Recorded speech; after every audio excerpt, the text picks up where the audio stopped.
So, spread untuk emas 999 ini lebih kecil kalau nak dibandingkan dengan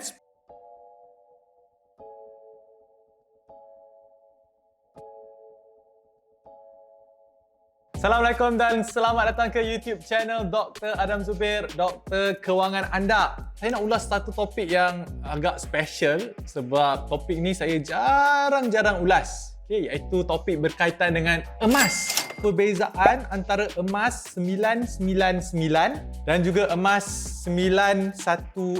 So, apa beza dia? Terutamanya bagi mereka pelabur-pelabur emas ataupun yang suka membeli emas sebagai pelaburan ataupun sebagai perhiasan. So, apakah perbezaan antara kedua-duanya? Sebelum tu saya nak kongsikan kenapa apa beza emas 999 dengan 916 ni? Kan dari segi kenapa ada perbezaan. Untuk menjawab ataupun untuk bagi jawapan yang mudah untuk kita faham, 999 ni maksudnya emas yang tulen lah. Maksudnya tidak ada campuran ataupun campuran ni sangat-sangat minima berbanding dengan emas 916. Yang mana emas 916 ni ada campuran dengan bahan-bahan lain. Kenapa mereka campur dengan bahan-bahan lain? Sebab emas ini besinya itu, emas ini besinya lembut.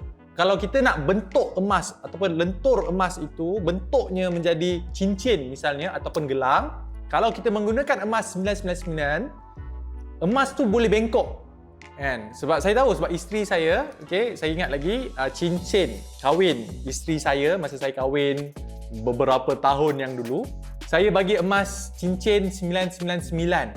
So bila isteri saya pakai, lama kelamaan cincin tu boleh berubah bentuk. Dia boleh kemek lah. Sebab dia lembut. Sebab itu kebanyakan emas perhiasan mereka letak campuran supaya emas tu jadi lebih solid dan dia boleh mengekalkan bentuknya. So especially kalau kita buat emas perhiasan. So now anda semua tahu beza emas 999 dan juga emas 916.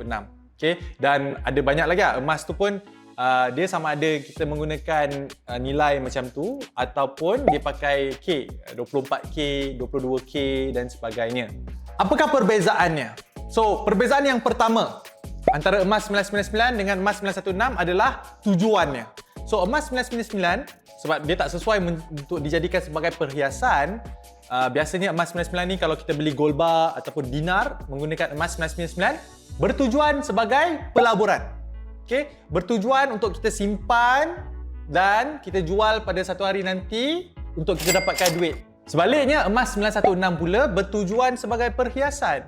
So, kalau anda wanita-wanita yang nak beli emas perhiasan sama ada gelang, rantai, cincin, anting-anting, so kebanyakannya emas yang anda beli itu adalah emas 916 yang memang tujuannya purely sebagai perhiasan. Itu yang pertama. Yang kedua, harganya. So, harga emas 999 sebab emas itu tulen, maksudnya harganya lebih mahal kalau kita ikut dari segi gram. So, 1 gram 999 akan lebih tinggi berbanding dengan 1 gram 916. Itu yang kedua. Perbezaan yang kedua adalah dari segi harganya. Kenapa? Sebab 999 ni tulen. Dia memang solid gold. Sedangkan 916 ni ada campuran.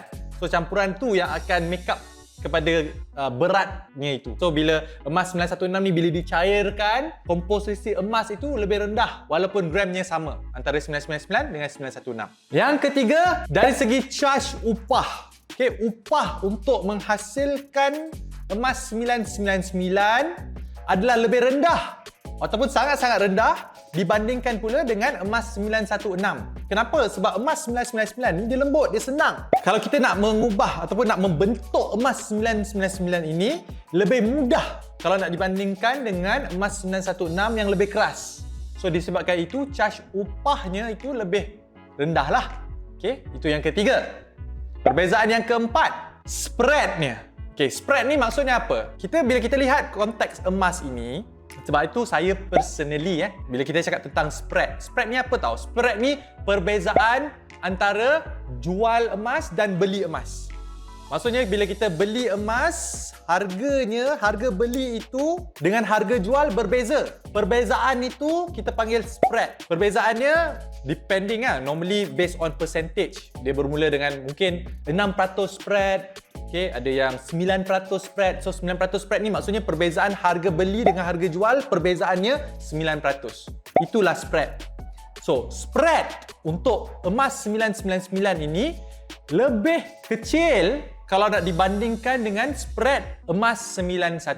So, saya bagi contoh, 999 mungkin spread dia 6% ke 9-10%. Itu spread dia. Tetapi, spread untuk emas 916 ini, it can be as high as like what? 15%, 20, 25%. Okay, 25%. So, lebih tinggi.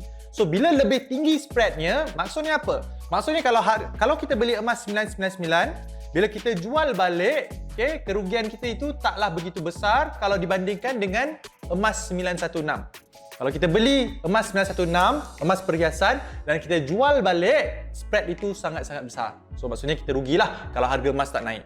Itu saja daripada saya, dan jika anda belum lagi subscribe YouTube channel Dr. Adam Zubir, pastikan anda subscribe supaya setiap kali saya release video baru, anda akan dapat notifikasi. Dan jika anda nak belajar lagi tips-tips kewangan yang lain seperti pelaburan ASB, kredit kad, kereta, rumah, emas, saham dan macam-macam lagi, senang sahaja pergi ke YouTube, type saja nama saya Dr. Adam Zubir, diikuti dengan kata kunci yang anda nak cari. Contohnya macam Sikris, type Sikris dan video saya akan ada.